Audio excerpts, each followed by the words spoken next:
కాశీఖండంలో ఎంత గొప్పగా చెప్తారంటే, మనిషి తట్టుకోలేని కష్టాలలో అత్యంత భయంకరమైనటువంటి కష్టం కారాగారవాసం.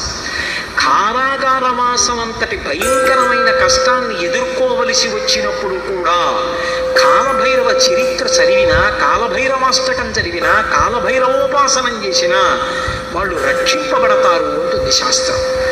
అంత అద్భుతమైనటువంటి మూర్తి ఆ కాలభైరవుడు. సాక్షాత్ పరమేశ్వరుడే కాలభైరవుడిగా ఆవిర్భవించాడు ఒకానొకప్పుడు. కాలభైరవావతారంలో ఆయన లోకానికి కొన్ని మర్యాదలు నేర్పాడు. అలాగే మహానుభావుడైనటువంటి అంటే కుక్కకి భైరవ అని పేరు. ఎందుకంటే భయ్య నరుస్తుంది కాబట్టి. రవము అంటే శబ్దము.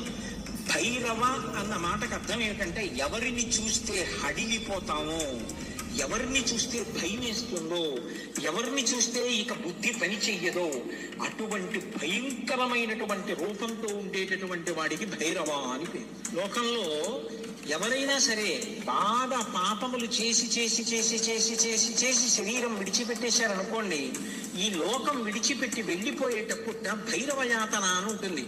ఆయన క్రోధ రూపంతో వెంటబడతాడు బెత్తం పట్టుకుని.